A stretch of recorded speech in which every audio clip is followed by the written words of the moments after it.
Hi there, it's Rose. Welcome back to my channel. Today I'm here to share some Christmas tags that I've made.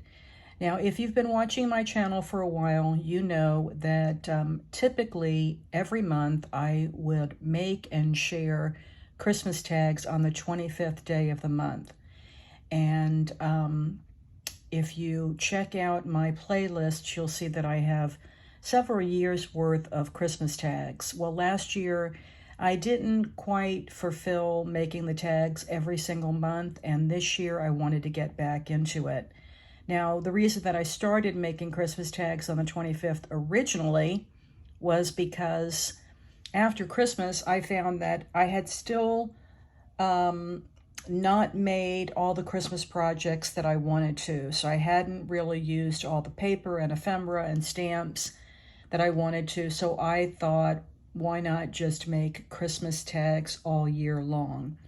And that way, when Christmas rolls around, I'll have a nice supply of tags that I can use on projects or share in Happy Mail.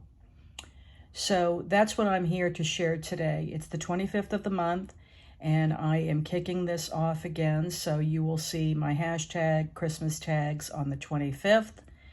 And again, you can check out my playlists and see all the past years that I've been making and sharing Christmas tags on the 25th day of the month. So let's get into it. I'll start out by showing some supplies that I used for my tags for this month, and then I'll show you the tags that I created. Now, when I make my tags, I will usually use different tag die sets. Sometimes I will freehand dies, but more often than not, I'll use a tag die, and this is one of my favorites. I picked this up on Amazon a few years ago, and it's the Ripple Frame tag dies, and I use the largest one and the next one down. They don't have holes, the tag holes in them. I will either, punch a hole with my Crop-A-Dile, or in the case of the tags that I created today, I just did some ribbon and then I inserted it between the two layers of cardstock. So this is a great tag die. I love the shape, and I love that they're nesting dies. So this is the tag set that I used. And for the paper collection, I used Simple Stories Make It Merry. And this is the 6x8 paper pad. This came out in 2021, but it's a tried and true. I think I had the larger collection of it at one point, and then when I was going through my stash, I found that I had a brand new one of this size, and it's just a beautiful paper set. I love the colors. I love the greens that they selected for this. There's some of that lighter, brighter green, and then of course there's some checks. You can see all the different papers here, buffalo check and plaids, and then there's some cardinals, which I think are really pretty. So this is the paper collection, and I used some of the bits and pieces of the same set, Make It Merry, and here is what is included in that bits and pieces set. Quite a lot of little fun ephemera pieces. You get 61 cardstock die cuts.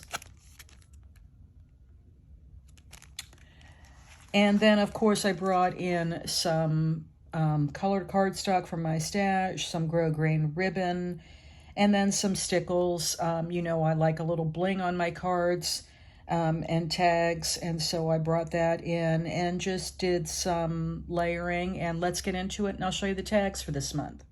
Okay, so here's my first one, and I did some paper layering. This is some Recollections cardstock that I had in my stash. It's a burgundy, really, really pretty color. I layered that cardinal paper on top of that, one of the pieces from that Simple Stories collection.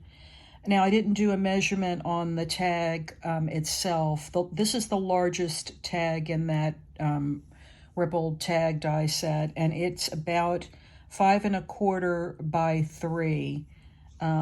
So it's a nice size for a tag. And then I had a die cut of a solid green Christmas tree that I layered first, and then I layered up that die cut from that collection on top of it.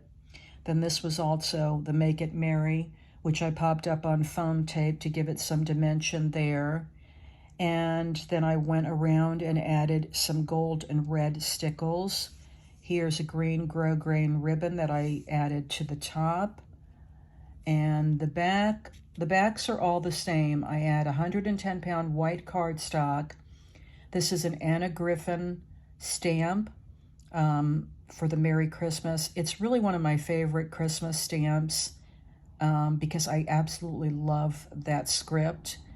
And then, of course, there's plenty of places to write the to and from and a little greeting as well. Can be tied on a package or just, you know, what I typically will do with tags is slide them into a gift bag in place of a Christmas card. So this is my first one.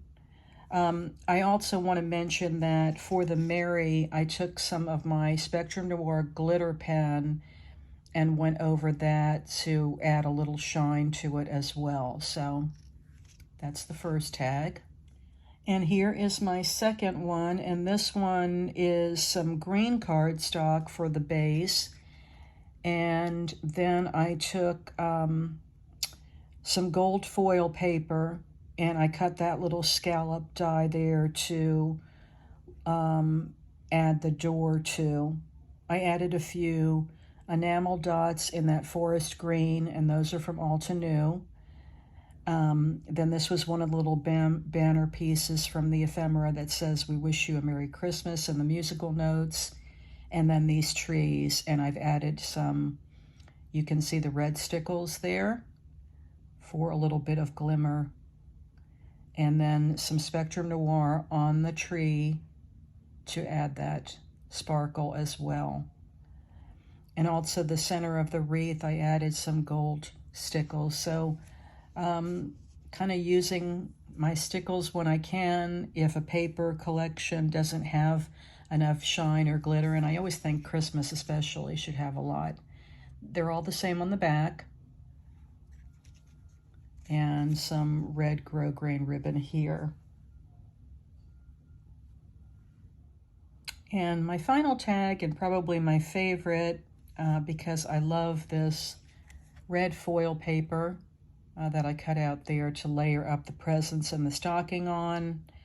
And then the stocking, I did some decorating there with the gold stickles, and then in the center of the bow and on the package.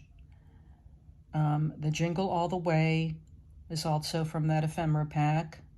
Really, really cute. I love this paper. I don't know if you can tell, but it's sort of a pale blue background with the poinsettias and the holly leaves on it. So just a nice complement to the green and burgundy, I think. And then I added the red ribbon to this one as well. There's the back. All of them are the same. And that is my final tag for this month. So here's one more look at the 3 Christmas tags that I made for this month. I hope you enjoyed taking a look. Leave me a comment and let me know if you craft Christmas throughout the year and what are the things that you like to create. Thank you so much for watching, subscribing, and thumbs upping my videos. I really do appreciate the support, and I'll see you next time.